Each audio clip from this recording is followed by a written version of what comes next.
పైన YCP chief YS Jagan కీలక ప్రకటన చేశారు. వచ్చే ఏడాది పాదయాత్ర ప్రారంభిస్తానన్నారు. దాదాపు ఏడాదిన్నర పాటు ప్రజల్లోనే ఉంటానన్నారు జగన్. ఇకపై ప్రతి వారం ఒక నియోజకవర్గ కార్యకర్తలతో సమావేశం ఉంటుందని చెప్పారు.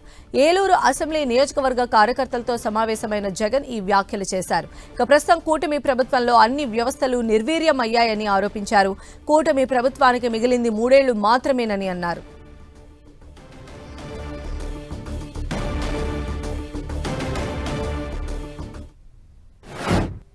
దాదాపుగా 9 లక్షల మంది పిల్లలు గవర్నమెంట్ స్కూళ్ళు మానేసిన పరిస్థితి ఈరోజు రాష్ట్రంలో కనిపిస్తూ ఉంది.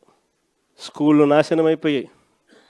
పెద్ద చదువులు చదువుతూ ఉన్న పిల్లలు ఫీజు రీయింబర్స్మెంట్ లేక 8 క్వార్టర్స్, జనవరి, ఫిబ్రవరి, మార్చికి సంబంధించిన క్వార్టర్ మామూలుగా ఏప్రిల్లో వెరిఫై చేసి మేలో ఫీజు రీయింబర్స్మెంట్ ఇచ్చేసేయాలి. ఒక క్వార్టర్ అయిపోతూనే, ఒక త్రైమాసికం అయిపోతూనే ఆ త్రైమాసికానికి సంబంధించి మన ప్రభుత్వ హయాంలో నెక్స్ట్ త్రైమాసికంలో పాత త్రైమాసికానికి సంబంధించిన డబ్బులు ఆ తల్లుల ఖాతాల్లోకి డబ్బులు పడేటివి వెరిఫికేషన్ కంప్లీట్ చేసుకుని. జనవరి, ఫిబ్రవరి, మార్చికి సంబంధించిన త్రైమాసికం ఆ క్వార్టర్ నుంచి ఎలక్షన్ కోడ్ మార్చి 16వ తారీఖు ఎలక్షన్ కోడ్ వచ్చింది, అక్కడ ఆగిపోయింది. అంతే. అక్కడ నుంచి ఈ నిన్న డిసెంబర్కు ఏకంగా 8 క్వార్టర్స్.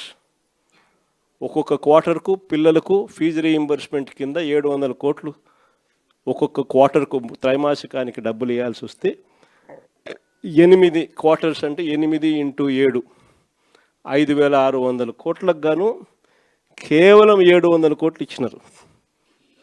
4,900 కోట్లు బకాయి.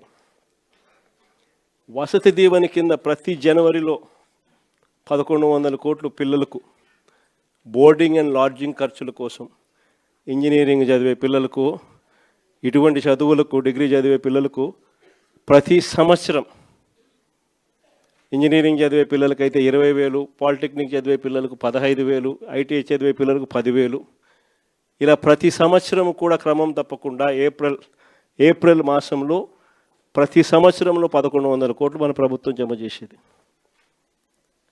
ఈ ప్రభుత్వం వచ్చింది ఏప్రిల్ 2024, ఏప్రిల్ 2025 2,200 కోట్లు బకాయిలు. ఈరోజు పిల్లలు చదువులు మానేసి ఫీజులు కట్టలేక పిల్లలు చదువులు మానేస్తూ ఉన్న పరిస్థితులు, తల్లిదండ్రులు ఇబ్బందులు పడుతూ ఉన్న పరిస్థితులు, చదువుల రంగం పూర్తిగా నాశనం అయిపోయి ఆంధ్ర రాష్ట్రంలో చదవాలి అని అంటే అప్పులు పాలయ్యే పరిస్థితిలోకి ఈరోజు రాష్ట్రంలో మన పిల్లలు కనపడతా ఉన్నారు. వైద్య రంగం గురించి నేను చెప్పాల్సిన పనుల, ఆరోగ్యశ్రీ అనేది తెరమరుగైపోయింది.